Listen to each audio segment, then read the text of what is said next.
Halo, Assalamualaikum. Selamat siang anak-anak Miss. Bagaimana kabarnya nak? Sehat ya? Harapan Miss kita semua diberi kesehatan selalu ya kan? Nah, walaupun kondisi COVID seperti ini, kita harus tetap semangat belajarnya ya kan? Nah, oke, kita akan melanjutkan pelajaran kita yaitu pelajaran apa? IPS, ya kan? Nah, kita membahas tentang perkembangan sistem administrasi di wilayah Indonesia.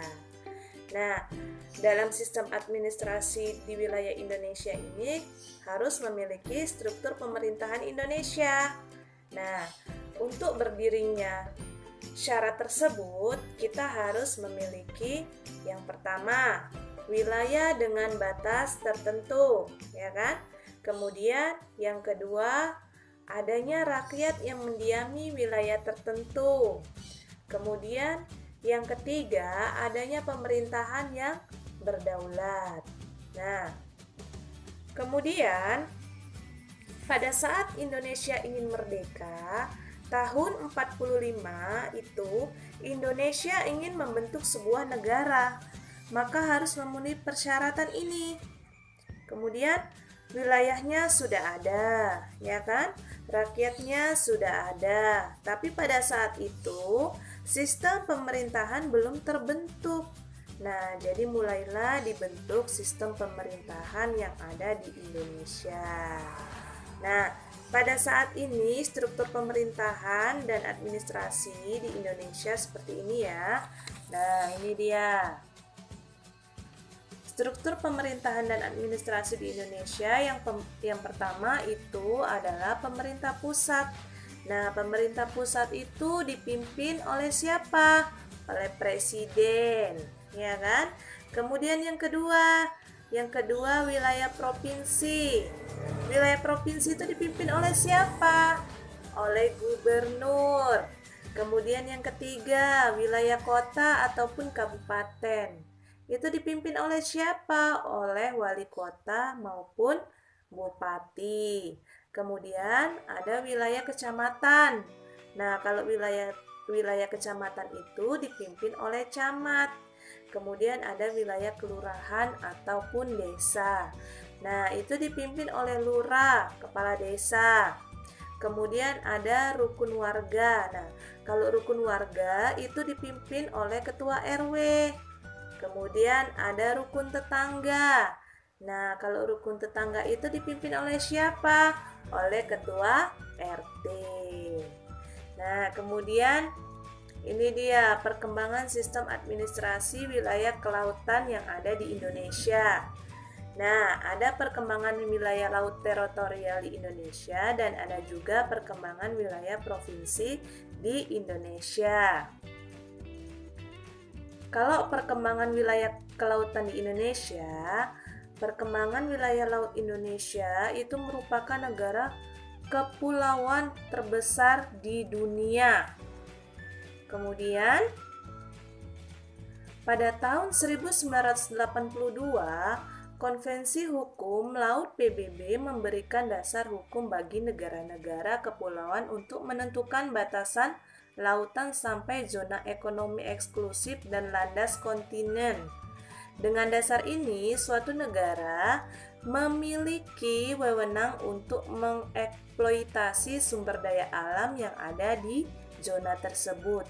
Nah, berbagai sumber daya alam seperti perikanan, gas bumi, minyak bumi, dan bahan tambang lainnya dapat dimanfaatkan oleh negara yang bersangkutan. Nah, berikut ini adalah gambar pembagian wilayah laut menurut Konvensi Hukum Laut PBB. Nah, bisa dilihat ya nak ya, di sini ya ada gambarnya nih ya.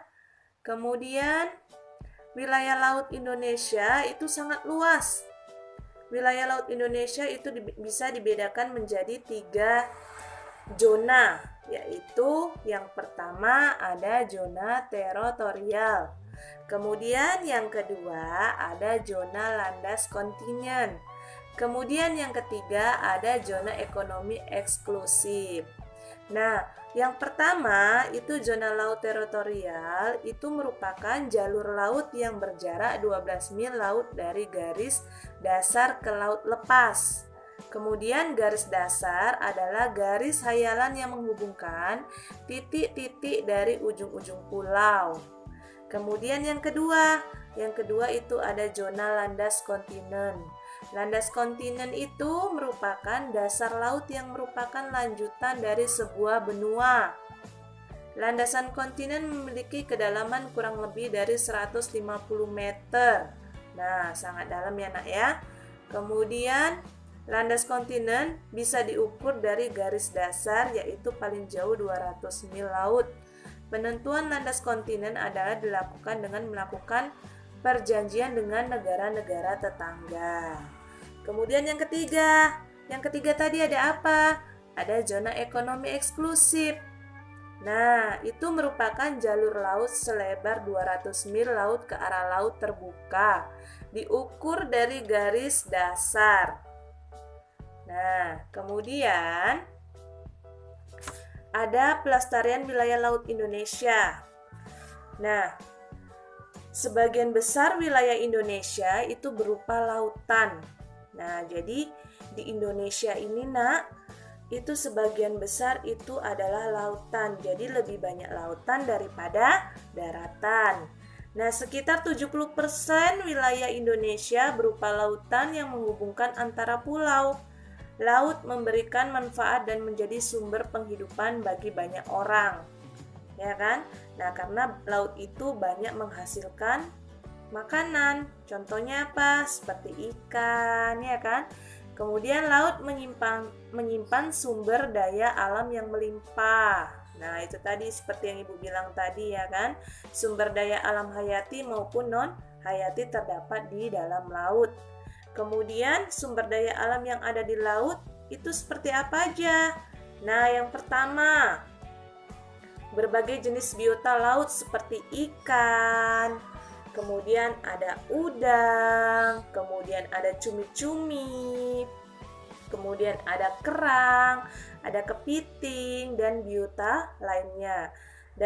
Sumber daya alam tersebut memberikan penghidupan bagi para nelayan. Nah, jadi nelayan itu menghasilkan sumber daya alamnya itu, nelayan itu menghasilkan penghasilannya itu melalui laut ya kan, dia melaut, kemudian mereka mencari ikan-ikan kemudian bisa dijual kepada orang-orang.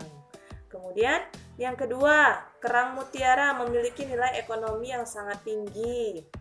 Nah, biasa itu kalau di laut terdalam itu terdapat kerang-kerang, ya kan? Kemudian ada rumput laut. Nah, rumput laut itu dibudidayakan di daerah pesisir. Budidaya ini dapat meningkatkan pendapatan penduduk, ya kan? Jadi bisa menghasilkan bagi para penduduk. Kemudian ada apa lagi? Ada air laut merupakan bahan dasar pembuatan garam mineral. Nah, jadi dari air laut itu bisa diolah menjadi garam. Kemudian berbagai bahan tambang terdapat di laut, diantaranya ada minyak bumi, ada sumber daya alam yang ada di laut dengan dapat mengalami kerusakan. Nah, jadi dari tambang ataupun minyak bumi, sumber daya alam itu yang ada di laut itu dapat mengalami kerusakan. Kemudian ada perkembangan sistem wilayah provinsi di Indonesia. Nah, Indonesia itu adalah negara kepulauan. Wilayahnya terdiri dari daratan dan lautan. Kemudian, untuk menjaga keutuhan dan kedaulatan wilayah, pemerintah kita mengembangkan sistem administrasi wilayah. Sistem ini dalam pengembangannya mengalami perubahan dari waktu ke waktu. Nah, kemudian di pelajaran kita ini kita membahas profil kemudian perkembangan sistem administrasi wilayah Indonesia tersebut. Nah, kemudian memasuki kegiatan utama, kita mempelajari profil Indonesia.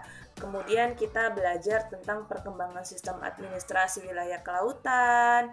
Nah, tadi kan kita udah kan belajar administrasi wilayah kelautan tentang perkembangan lautan yang ada di Indonesia ini, ya kan?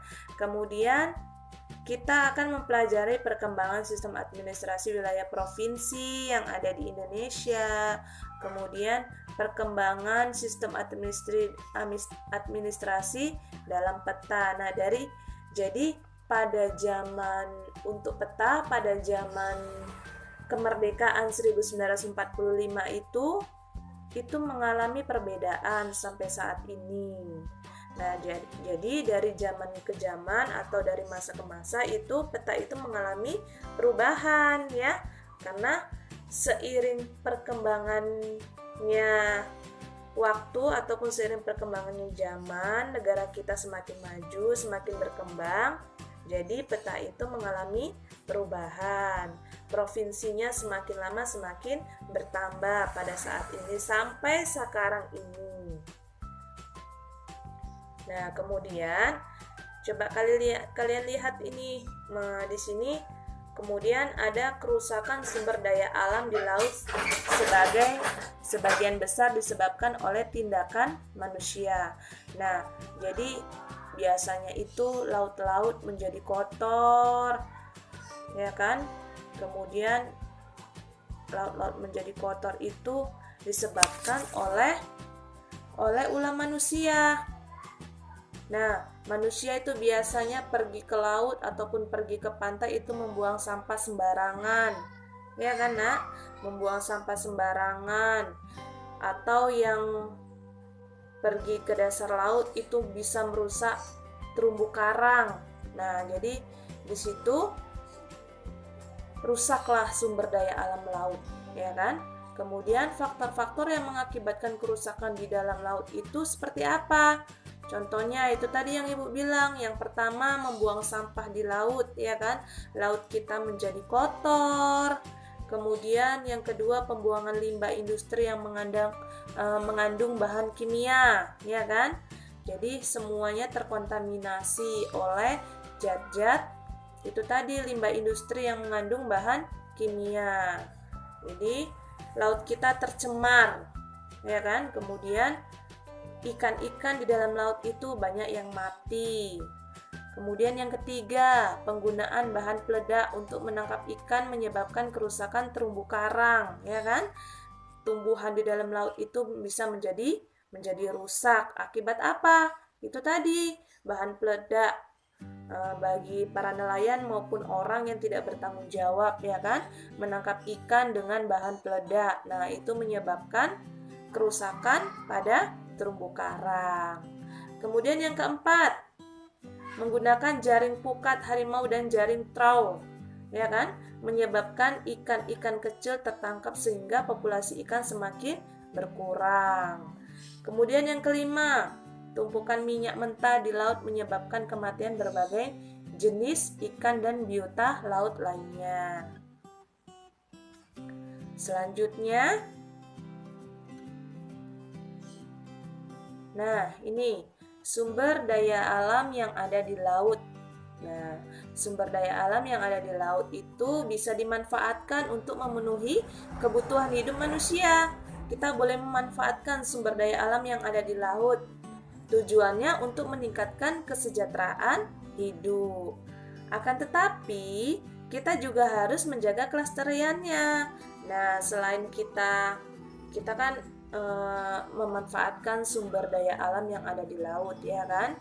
Nah, kita menghasilkan atau bisa mensejahterakan hidup kita dari penghasilan sumber daya alam yang ada di laut. Kita harus menjaganya, jangan membuang sampah sembarangan yang menyebabkan lingkungan laut menjadi tercemar. Kemudian beberapa upaya yang dilakukan untuk melestarikan sumber daya laut. Nah, ini bisa dilihat. Untuk melestarikan sumber daya laut yang ada di laut, yang pertama, menjaga kebersihan laut, ya kan? Atau tidak membuang sampah sembarangan. tidak membuang sampah sembarangan yang ada di sekitar laut tersebut. Kemudian melakukan daur ulang. Melakukan daur ulang sampah industri sebelum dibuang ke laut ataupun ke sungai. Kemudian melarang penggunaan pukat harimau, ya kan? Kita larang.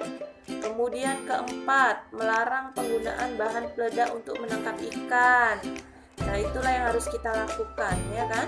Kemudian melindungi terumbu karang sebagai tempat perkembangbiakan ikan. Nah, jadi biasanya itu terumbu karang itu tempat perkembangbiakan ikan-ikan yang ada di laut. Jadi kalau terumbu karang itu rusak, ikannya itu sulit untuk berkembang biak, ya kan, ataupun sulit untuk berlindung, ya kan. Kalau tidak ada terumbu karang ataupun banyak terumbu karang yang rusak, otomatis ikan-ikan pun banyak yang mati karena mereka sulit untuk berlindung, ya kan.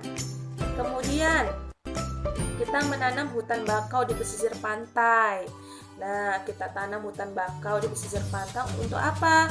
Untuk mencegah abrasi pantai. Nah, hutan bakau itu atau hutan mangrove itu juga digunakan untuk berkembang biak berbagai jenis biota laut. Nah, jadi mereka pun bisa berlindung di lingkungan atau pinggir-pinggir tumbuhan hutan bakau tersebut. Nah, kemudian yang ketujuh, memberi sanksi. Nah, kita harus memberikan sanksi yang berat kepada orang yang tidak bertanggung jawab, ya kan, yang menangkap satwa laut yang dilindungi. Nah, mereka seenaknya saja menangkap satwa laut yang kita lindungi. Kemudian inilah dia contoh laut bersih dan hasil laut. Nah, di sini kita lihat tampak kan, kalau laut bersih kita pun melihatnya adem, ya kan. Kita melihatnya matanya menjadi sejuk, pemandangannya, ya kan, lautnya bersih, ikan-ikannya sehat, terumbu karangnya tumbuh dengan baik.